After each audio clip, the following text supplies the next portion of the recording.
عزیزان محترم، حالیہ دنوں میں قرآن کریم سے متعلق اور دین اسلام اور خلفائے راشدین سے متعلق جو اعتراضات و الزام تراشیاں کی گئیں اور پروپیگنڈا اور سازشیں اس حد تک بڑھی کہ سپریم کورٹ تک قرآن کریم کی 26 آیتوں پر اعتراض کرتے ہوئے ایک شخص نے PIL فائل کی کہ جس میں اس نے سپریم کورٹ سے یہ مطالبہ کیا کہ ان 26 آیتوں کو معاذ اللہ ثم معاذ اللہ قرآن کریم سے ہٹا دیا جائے۔ صرف اتنے پر اس کی بات نہیں رکی، جس طرح وہ ہمیشہ کہتا آیا ہے، مدرسوں کے تعلق سے، دین اسلام کی تعلیمات کے تعلق سے، قرآن کریم کی تعلیمات کے تعلق سے مسلسل اس شخص کا ایک اتہاس، ایک تاریخ رہی ہے کہ جسے اسی کام کے لیے لگا دیا گیا ہے کہ وہ مسلسل اسلام اور مسلمانوں کے خلاف بولتا رہے۔ لیکن اس طرح کی سستی اور بڑی ہی نچلے درجے کی شہرت حاصل کرنا یہ ایسے لوگوں کا مقصد ہوا کرتا ہے، اور ایسے لوگوں کی باتوں کو انٹرٹین کرنا یا پھر انہیں دھیان دینا گویا کہ یہ خود انہیں مشہور و معروف کرنا ہے۔ اسی لیے کئی وقت سے علماء کرام بھی اس پر خاموشی اختیار کیے ہوئے ہیں، کیونکہ خود ماہرین قانون کا یہ ماننا اور کہنا ہے کہ جو اس نے یاچیکا داخل کی ہے وہ ٹیکنیکلی اگر دیکھیں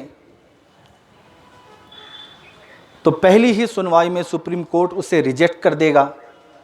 اٹھا کر پھینک دیا جائے گا، اس کی کوئی وقعت، کوئی حیثیت نہیں ہے۔ اسی لیے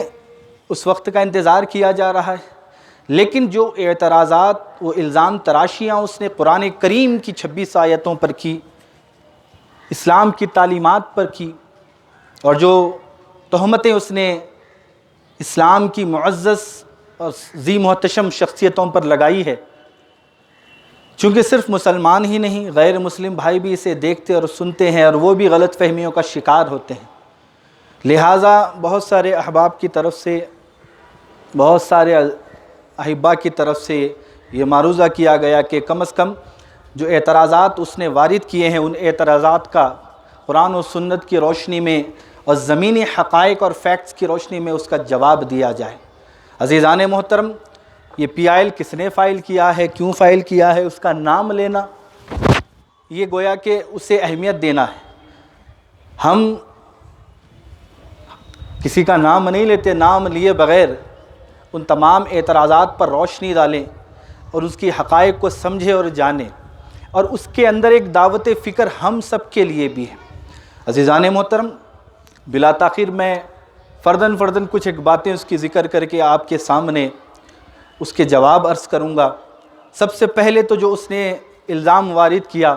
کہ حضور پاک صلی اللہ علیہ وسلم کی وفات کے بعد خلفائے راشدین جو 4 ہیں، ان میں سے پہلے جو 3 ہیں، ان تینوں نے اپنی طاقت اور قوت کے بلبوتے پر قرآن کریم میں امینڈمنٹ کرتے ہوئے ان میں 26 آیتوں کا اضافہ کر دیا، اور پھر معاذ اللہ ثم معاذ اللہ پھر انہوں نے اپنے طاقت اور قوت کے بلبوتے پر اسے تھوپا۔ عزیزان محترم، سب سے پہلے ایک اہم بات میں آپ کو ذکر کر دوں کہ جس انداز میں اس نے الزام عائد کیا ہے، اس نے بحیثیت شیعہ مکتب فکر اپنے اس الزام کو وارد کیا ہے۔ اس نے 4 خلفائے راشدین میں سے 3 پر الزام کیا، چوتھے پر الزام نہیں کیا، مولا کائنات علی المرتضیٰ رضی اللہ تعالی عنہ۔ تو گویا ایک ذہن دیا گیا، چونکہ شیعہ مکتب فکر کے ہمارے جو بھائی ہیں انہیں ان تینوں خلفائے راشدین سے کچھ ایک اختلاف ہے، کچھ صحابہ سے اختلاف ہے، وہ اپنی جگہ ہے، لیکن اسی اختلاف کو، اسی انتشار کو کیش کرنے کے لیے اور اسے بھنانے کے لیے اس بندے نے جس طرز سے الزام لگایا وہ ایک شیعہ ذہن اور فکر رکھتے ہوئے الزام لگایا۔ گویا یہ سامنے آئے کہ بھئی ایک شیعہ نے کھڑے ہو کر قرآن پر اعتراض کیا ہے، خلفائے راشدین پر اعتراض کیا ہے، اور چونکہ شیعہ مکتب فکر کو ان خلفائے راشدین سے کچھ اختلاف ہے، اس بنا پر لوگ یہ سمجھے، سنی مکتب فکر یہ سمجھے کہ بھئی دیکھو انہوں نے شیعہ نے بحیثیت شیعہ یہ الزام کیا ہے۔ یہ ذہن، یہ فکر دینے کی کوشش کی گئی کہ بھئی یہ جو الزام لگایا گیا ہے وہ شیعہ حضرات کی طرف سے لیا گیا ہے، وہ شیعوں کی طرف سے لگایا گیا ہے۔ اب اس کے پیچھے دیکھیں کتنی بڑی سازش کار فرما ہے اور کتنا بڑا پروپیگنڈا اس کے پیچھے چلایا گیا۔ الزام جو قرآن کی آیتوں پر لگایا گیا وہ بحیثیت شیعہ مسلم لگایا گیا، تاکہ یہ ذہن دیا جائے کہ سنی مسلم ان کے اس ایک بندے نہیں بلکہ شیعہ کے خلاف کھڑے ہو جائیں۔ یہ بہت بڑی سازش ہے مسلمانوں کو آپس میں لڑوانے کے لیے، سنی اور شیعہ بھائیوں کے درمیان اختلاف اور انتشار اور دراڑوں کو اور بڑھانے کے لیے، اور دونوں آپس میں لڑ جائیں، شیعہ سنی مسلمان دونوں آپس میں بھڑ جائیں، سنی مسلمان شیعہ بھائیوں پر اعتراض کرے، شیعہ بھائی سنی مسلمانوں پر اعتراض کریں، اور یہ انتشار بڑھ جائے، یہ اختلاف بڑھ جائے اور مسلمان دو حصوں میں بٹ جائیں، ایک دوسرے کے خلاف لام بند ہو، ایک دوسرے کو برا بھلا کہیں، اور وہ اندرونی قلش جو ہے، نفرتیں، کڑواہٹیں اور پروان چڑھیں، اور امت انتشار کا شکار بن جائے، امت مسلمہ دو دھاروں میں دوبارہ پھر اور بٹ جائے اور بڑی نفرت کے ساتھ وہ ایک دوسرے سے معاملہ کرے۔ یہ ذہن کار فرما تھا، اسی طرز سے یہ اعتراض اور یہ تہمتیں لگائی گئیں۔ لیکن دیکھیں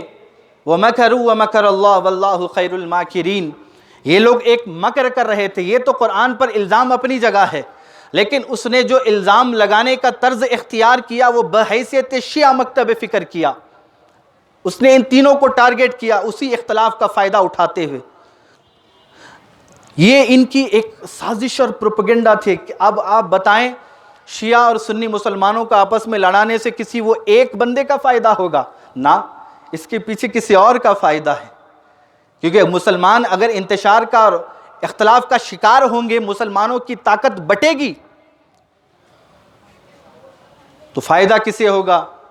فائدہ کسے ہوگا ہم سب جانتے ہیں۔ تو عزیزان محترم، سب سے پہلی بات کہ یہ شیعہ مسلم اور سنی مسلموں کے درمیان ایک دراڑ پیدا کرنے کے لیے، نفرت، کڑواہٹ پیدا کرنے کے لیے اس ذہن سے یہ الزام لگایا گیا ہے۔ لیکن اللہ کی کرنی دیکھیں، اللہ بہترین خفیہ تدبیر فرمانے والا ہے۔ اس نے بحیثیت شیعہ مکتب فکر کے داخل تو کر دیا، اس PIL کو فائل تو کر دیا، اعتراض تو کر دیا، لیکن سبھی شیعہ علماء سے لے کر تنظیموں، تحریکوں، جماعتوں سے لے کر خود اس کے بھائی نے یہ ویڈیو میں وائرل کیا کہ میں، میری ماں، بہن، بھائی اور خود اس شخص کے بیوی اور بچوں نے اس سے براءت کا اعلان کیا۔ ہم بری ہیں اس کے اس الزام سے، ہم اس کے ساتھ شریک نہیں، اور ہمارا اس سے کوئی تعلق نہیں۔ پوری شیعہ ملت نے، شیعہ جماعت نے، شیعہ تنظیموں نے، تحریکوں نے، علماء نے کھڑے ہو کر یک زبان حرفاً اس بات سے اتفاق کیا ہے کہ قرآن کریم میں شروع سے لے کر اب تک نہ کبھی کسی قسم کا آیت اور سورہ چھوڑ دیں، ایک حرف، ایک نقطے کا بھی نہ کوئی تغیر آیا ہے اور نہ کبھی آ سکتا ہے۔ یہ یک زبان ہو کر کہا، اور علماء نے تو کہا، پاس پڑوس کے شیعہ علماء نے کہا کہ ہمارا تو ایمان و عقیدہ ایک حرف نہیں بدلا جا سکتا، وہی ایمان و عقیدہ، وہی مزاج جو سنی مسلمانوں کے درمیان، تو سنی اور شیعہ مسلمانوں کے درمیان قرآن کے تعلق سے کوئی اختلاف کبھی تھا، نہ کبھی ہے، نہ کبھی رہے گا۔ ہاں، اس کی ترجمانی پر، اس کی انٹرپریٹیشن پر ہو سکتا ہے بعضوں کو اختلاف ہو جائے، تفاسیر پر ہو سکتا ہے بعضوں کو اختلاف ہو جائے، لیکن نفس قرآن پر کسی کو اختلاف نہیں، اس کی حفاظت اور اس کے جمع ہونے پر کسی کو اختلاف نہیں۔ تو سبھی شیعہ علماء، سبھی ایک جٹ ہوئے، اور سبھی سنی علماء، شیعہ علماء، سنی جماعت، شیعہ جماعت، سب نے مل کر اس اتفاق پر، اس اتحاد پر انہوں نے حرفاً اس کی نہ صرف ذمہ داری قبول کی بلکہ علل اعلان کہا کہ اس میں کوئی اختلاف نہیں، اور قرآن کریم کا ایک ایک نقطہ، ایک ایک حرف محفوظ تھا، محفوظ ہے اور محفوظ رہے گا۔ اب دیکھیں یہ جو کوشش تھی کہ مسلمانوں میں دو گروہ آپس میں لڑیں، لیکن اللہ کی کرنی دیکھیں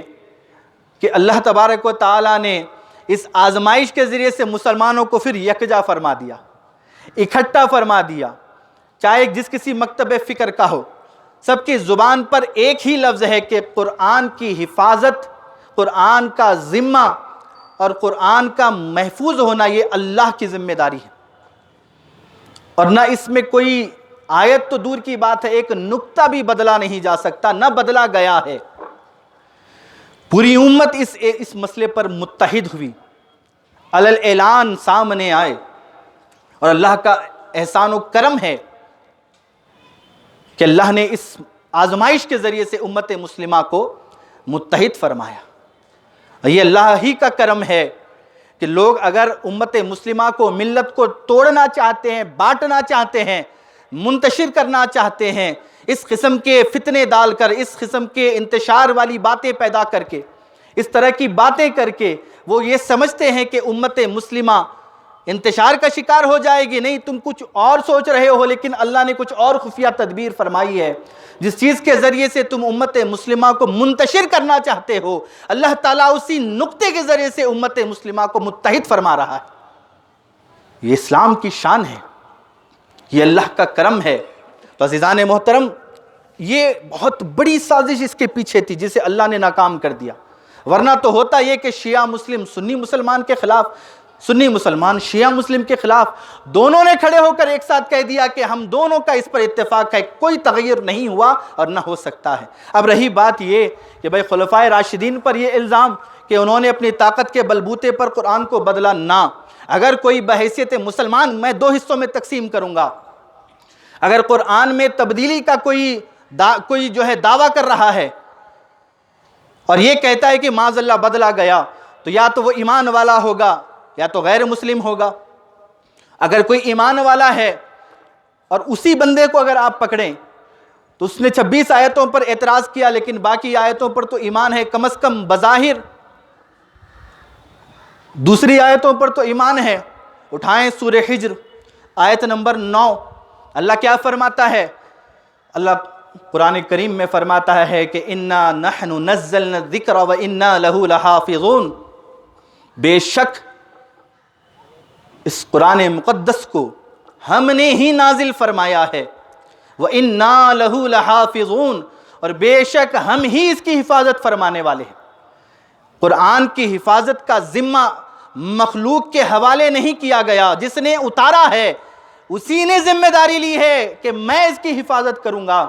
اب بتائیں، فانوس بن کر جس کی حفاظت ہوا کرے، وہ شمع کیا بجھے جسے روشن خدا کرے۔ جس کی حفاظت کی ذمہ داری اللہ لے لے، ہے کسی بندے میں، ہے کسی مخلوق میں، نہ بندہ نہ بندے کی ذات، کہ جو اللہ کی حفاظت کو توڑ سکے، جو اللہ کے ذمے کو توڑ سکے۔ کوئی اگر ایمان والا ہے تو یہ دعویٰ نہیں کر سکتا، وہ یہ نہیں کہہ سکتا کہ بھئی اللہ کی حفاظت ہے تو ہے لیکن پھر بھی بدل دیا گیا۔ اب جو چھپا ہوا کفر تھا، جسے ہم نفاق کہیں گے، وہ چھپا ہوا کفر بندہ ظاہر کر رہا ہے اگر یہ کہتا ہے، کیونکہ اللہ نے واضح کہہ دیا کہ قرآن کی حفاظت کی ذمہ داری یہ اللہ کے سپرد ہے، اور جس چیز کی ذمہ داری حفاظت کی اللہ لے لے، کسی مخلوق میں، کسی بندے میں یہ طاقت نہیں ہے کہ اللہ کی حفاظت کو توڑ کر بتائے۔ اب یہ تو ایمان والوں کے لیے تھا، اب کوئی ایمان سے باہر ہٹ کر کوئی اگر غیر مسلم ہی یہ اعتراض کر دے کہ بھئی یہ اس میں اضافہ کر دیا گیا ہے طاقت کے بلبوتے پر، تاریخی حوالوں جس میں سچائی بہت کم اور اپنی طرف سے بنایا بہت زیادہ جاتا ہے، اسی لیے تو علماء نے، محدثین نے، ائمہ نے علم حدیث کو مدون فرمایا، اسناد پر انہوں نے محنت کی، سندوں پر انہوں نے محنت کی، تاکہ ان تاریخی حوالوں کے جو نقصانات ہیں اس سے بچا جائے۔ تاریخ میں بہت سی باتیں ہیں، سچ بھی ہے، جھوٹ بھی ہیں، لیکن اصولوں پر، قوانین و ضوابط پر اس سے پرکھا جائے گا۔ چلیے آپ بحیثیت غیر مسلم ہی کہہ دیں کہ نہیں یہ تبدیلی آئی ہے، کیونکہ وہ اللہ کی حفاظت کو اگر نہیں مانتے تو آئیے قرآن کریم دوبارہ چیلنج کرتا ہے۔ سورہ بقرہ آیت نمبر 23 میں وہی چیلنج جو اللہ کے رسول صلی اللہ علیہ وسلم کے ذریعے سے اللہ نے کروایا، اے حبیب کہہ دیجئے ان سے وَإِن كُنتُمْ فِي رَيْبٍ مِّمَّا نَزَّلْنَا عَلَىٰ عَبْدِنَا، کہ جو قرآن ہم نے اتارا ہے، جو آیتیں ہم نے اپنے رسول پر اتاری ہیں، یہ اللہ کی طرف سے ہے۔ اگر اس بات میں تمہیں شک ہے، تم یہ اعتراض کرتے ہو کہ معاذ اللہ اس میں تحریف و تبدیلی کر دی گئی ہے، کمی اور زیادتی کر دی گئی ہے، اس میں طاقت اور قوت کے بلبوتے پر اضافہ کیا گیا، اگر تم اپنے اس دعوے میں سچے ہو تو قرآن کریم ایک چیلنج کرتا ہے کہ اگر تمہارا یہ دعویٰ ہے کہ قرآن کی آیتوں میں رد و بدل کیا جا سکتا ہے، کمی زیادتی کی جا سکتی ہے، اضافہ کیا جا سکتا ہے، اللہ کی حفاظت معاذ اللہ کافی نہیں، اگر کوئی یہی اعتراض کرتا ہے تو اسلام نے، قرآن نے 1400 سال پہلے چیلنج کیا، اور وہ چیلنج ابھی بھی اوپن ہے۔ اللہ فرماتا ہے اگر شک میں ہو کہ یہ آیت اللہ کی طرف سے ہے یا نہیں، یہ قرآن اللہ کی طرف سے ہے یا نہیں، فَأْتُوا بِسُورَةٍ مِّن مِثْلِهِ، اللہ فرماتا ہے اچھا ٹھیک ہے، قرآن میں 114 سورے ہیں۔ کتنے سورے ہیں؟ 114 سورے۔ اللہ چیلنج کرتا ہے کہ تم قرآن کے 114 سورے نہیں، اس جیسا قرآن نہیں، ایک سورہ اس جیسا لا کر بتاؤ۔ ایک سورہ، سب سے چھوٹا سورہ سورہ اِنَّا أَعْطَيْنَاكَ الْكَوْثَرَ فَصَلِّ لِرَبِّكَ وَانْحَرْ إِنَّ شَانِئَكَ هُوَ الْأَبْتَرُ، 3 ہی آیتیں، اتنا چھوٹا۔ اللہ فرماتا ہے، چیلنج کر کے کہتا ہے لاؤ ایک سورہ جو معانی اور میننگز کے اعتبار سے، مفاہیم و مطالب کے اعتبار سے جس کی گہرائی تک پہنچا نہیں جا سکتا، جس کا انداز بلاغت و فصاحت، جس کا طرز تکلم اور جس کے کلام کی خوبصورتی آسمان سے زیادہ بلند، جس کے معنی اور میننگز کی گہرائی پہنچا نہیں جا سکتا، وہ وزن، وہ خوبصورتی، وہ انداز، وہ کلام، وہ طرز تکلم، اللہ فرماتا ہے 114 سورتوں والا قرآن نہیں، ایک سورہ لا کر بتاؤ۔ ایک سورہ اگر تم نہیں لا سکتے، اللہ اور اس میں گنجائش دیتا ہے وَادْعُوا شُهَدَاءَكُم مِّن دُونِ اللَّهِ إِن كُنتُمْ صَادِقِينَ، تم نہیں لا سکتے، اپنے مددگاروں کو بلاؤ اللہ کو چھوڑ کر، اللہ کے علاوہ جو تمہارے مددگار ہیں ان مددگاروں کو بھی لاؤ، اور لا کر اس جیسی ایک سورت لا کر بتاؤ۔ ایک سورت، اور یہ 1400 سال پہلے چیلنج کیا گیا، اور چیلنج آج بھی اوپن ہے، صرف عرب کے لیے نہیں، پوری دنیا کے لیے اوپن ہے، اور آج تک تاریخ گواہ ہے فَإِن لَمْ تَفْعَلُوا وَلَن تَفْعَلُوا، اللہ نے فرمایا فَإِن لَمْ تَفْعَلُوا، اگر تم نہ لا سکو، وَلَن تَفْعَلُوا، اور تم ہرگز نہیں لا سکو گے۔ چیلنج آج بھی اوپن ہے، لیکن تم اب تک لا نہیں سکے، وَلَن تَفْعَلُوا، اور تم ہرگز لا بھی نہیں سکو گے۔ اگر نہیں لا سکتے فَاتَّقُوا النَّارَ الَّتِي وَقُودُهَا النَّاسُ وَالْحِجَارَةُ، تو ڈرو اس آگ سے جس کا ایندھن انسان اور پتھر ہوں گے۔ وہ آگ اعدت للکافرین، کہ وہ آگ کے جسے یہی قرآن کا انکار کرنے والوں کے لیے تیار کیا گیا ہے۔ تو عزیزان ملت اسلامیہ، اگر کوئی یہ چیلنج کرتا ہے، یہ کوئی دعویٰ کرتا ہے کہ بھئی معاذ اللہ قرآن میں کچھ آیتیں بڑھا دی گئی ہیں، تو بس یہی بات ہے کہ ان جیسی قرآن میں تم کہتے ہو اضافہ ہوا ہے۔ یہ چیلنج ہے، کوئی چاہے وہ عرب ہو، نان عرب ہو، کوئی بھی اللہ کے اس قرآن کی صورتوں اور آیتوں جیسا دوسرا کلام لا ہی نہیں سکتا۔ اگر کوئی دعویٰ کرتا ہے کہ لایا گیا ہے تو پھر وہ لا کر بتائے۔ کوئی یہ دعویٰ کرتا ہے کہ 26 آیتیں اضافہ کر دی گئی ہیں تو وہ ایک سورہ لا کر بتائے، وہ نہیں لا سکتا، اور یہ چیلنج آج بھی اوپن ہے۔ تو عزیزان ملت اسلامیہ، تعجب تو یہ ہے کہ ان کی اس آیتوں پر جو اعتراض کیا گیا وہ ایمان اور اسلام کی آڑ میں کیا گیا۔ تعجب اس بات پر ہے، اور آپ دیکھیں تاریخ اٹھا کر دیکھیں، کبھی صحابہ کے درمیان، کبھی خلفائے راشدین کے درمیان، کبھی بعد میں صحابہ میں قرآن کریم پر کبھی اختلاف نہیں ہوا۔ ہاں صحابہ میں کچھ ایک اختلاف ہوا، جنگیں بھی ہوئی، لیکن تاریخ اس بات کی گواہ ہے کبھی قرآن کریم کے حرف پر، کسی لفظ پر کبھی اختلاف نہیں ہوا۔ اور جو اعتراض کرتے ہیں وہ یہ تو سمجھیں کہ بعد میں صحابہ کے درمیان اختلاف ہوا، جنگیں ہوئی، آپسی اختلاف ہوا، کربلا کا سانحہ پیش آیا، امام حسین کھڑے ہوئے، اسلام کی تعلیمات کو بدلا جا رہا تھا یزید کی طرف سے، اس کے معاونین کی طرف سے۔ امام حسین کھڑے ہوئے، سر دے دیا، لیکن ظلم کے آگے آپ نے سر جھکایا نہیں۔ اگر قرآن معاذ اللہ تبدیل کیا گیا ہوتا ثم معاذ اللہ، تو کیا امام حسین خاموش بیٹھتے؟ ہرگز نہیں۔ تو یہ الزام اپنے آپ میں غلط ہے، یہ سوال اپنے آپ میں غلط ہے۔ اسی لیے شاعر کہتا ہے قول محمد قول خدا فرمان نہ بدلا جائے گا، ہے قول محمد قول خدا فرمان نہ بدلا جائے گا، بدلے گا زمانہ لاکھ مگر قرآن نہ بدلا جائے گا، بدلے گا زمانہ لاکھ مگر قرآن نہ بدلا جائے گا۔ عزیزان ملت